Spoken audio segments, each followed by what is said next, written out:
আসসালামু আলাইকুম, কেমন আছো সবাই? আশা করছি ভালো আছো। আল্লাহর রহমতে আমিও ভালো আছি, আলহামদুলিল্লাহ। চলো আজকে গরুর উনা বানাই। মানে এটা আমরা আঞ্চলিক ভাষা উনা কই, তোমরা ভাষাত কি কই জানি না। উলান বললে শুনছি। তো এখানে আমি উনা লই লইছি, সুন্দর করে ধুয়ে লইতেছি। দেখো এটা চর্বি না, এটা উনা। তো এই যে আমি একদম সুন্দর করে সাপ টাপ করে লই গরম পানি দিয়ে। এই যে এগুলি চর্বি না, এগুলি উনা। তোমরা কি কও জানাই কমেন্টে। তো এই যে আমি পেঁয়াজ রসুন আদা এগুলি আমি একদম সুন্দর করে কাটতে কাটতে বাচ্চা বুচ্চা সাফ করে লই লইছি। তো গ্যাসও কড়াই রেখে দিছি, সুন্দর মতো গ্যাসটা চালু করে দিয়ে তেল দিয়ে দিলাম পরিমাণ মতো। তো তেলটা গরম হয়ে পড়ছে, এখানে আমি পেঁয়াজ দিয়ে দিতেছি, সুন্দর করে একটু ভাজা দিয়ে লই পেঁয়াজগুলিরে। অত বেশিও আসিল না, অত কমও আসিল না আমার গরুর উনাটা। তো এখানে আদার পাউডারটা দিয়ে দিছি আর রসুন ছেঁচা দিয়ে দিছি। তো একটু ভাজা দিয়ে হেরে লাল মরিচ হলুদ জিরা ধনিয়ার গুঁড়া দিয়ে দিলাম, স্বাদ মতো নিমখ দিয়ে সুন্দর করে পানি দিয়ে একটু কষা লই। যত কষানিও অতই তরকারি স্বাদের হয়। তো সুন্দর করে এই যে মশলাটা আমার কষানি হয়ে পড়ছে, এর মধ্যে আমি গরুর উনাটা দিয়ে দিলাম। তোমরা এটারে কি কও জানাইও, আমি এতটুক জানি না কি কই কারা। আমরা আঞ্চলিক ভাষায় এটারে উনা বললে কই।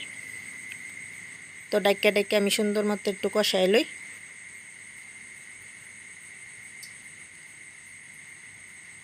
দেখবা একদম এটা গলতো না, চর্বি হইলে তো একদম তেল বাড়িয়ে পড়লে হইলে কিন্তু গলতো না। আছে কিছু চর্বি এরম না যে একেবারে হুদাও না, অল্প চর্বি আছে। তো সুন্দর করে এটারে আমি 2-3 বার করে একদম অল্প অল্প পানি দিয়ে কষাইলাম। দেখো এই যে একবার সুন্দর মতো কষানি হয়ে পড়ছে, তেল একদম ছাড়িয়ে দিছে। তো আর একটু পানি দিয়ে হেরে আর একটু কষাই লই। তো এই হিসাবে আমি 3-4 বার মানে আমি কষাই লইছিলাম।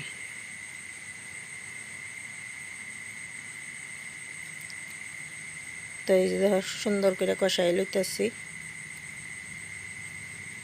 তো এই তরকারিটা মানে পোলাওয়ের লগে ভাতের লগে রুটির লগে পরোটার লগে খাওয়ান যা। তো সুন্দর করে এই যে কষানি হয়ে পড়ছে।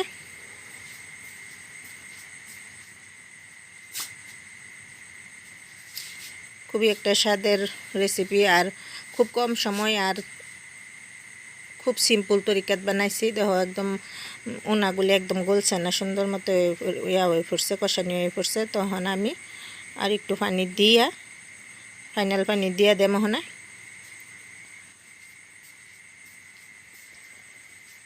এই যে দেখো একদম লাস্ট কষানি হয়ে পড়ছে আমার, ওখানে একদম ফাইনাল পানি দেওয়া দেম। সুন্দর মতো কষানি হয়ে পড়ছে, 3-4 বার আমি কষাই লইছি। তো এই যে বিলকুল গলছে না, কারণ ওনা তো গলতো না, কিন্তু সফট ওই যে খাইছে হে কইতে পারে এটার স্বাদটা। তো এই যে আমি ফাইনাল পানি দেওয়া দিলাম, দিয়া এটা ডাইককে হন একটু রান্না করে লইম। এর মধ্যে আমি গরম মশলাটাও দিয়ে দিছি, গরম মশলা দিয়ে সুন্দর করে ডাইককে একদম রান্না করে লইম। তো আমার এই রেসিপিগুলি একদম সাধারণ সিম্পল, আমি যেইভাবে আমার ঘরও বানাই সেইগুলি আমি তোমরা দেখাই শেয়ার করি। তো কীরম লাগে, যদি ভালো লাগে তো একটু লাইক করবা, শেয়ার করবা, কমেন্ট করবা, একটু সাবস্ক্রাইব করবা। তোমরা একটু ফুল ওয়াচ দিয়া ভিডিওটা দেখবা। তো তরকারিটা প্রায় এই পড়ছে, এর মধ্যে আমি কাঁচামরিচ দিয়ে দিলাম।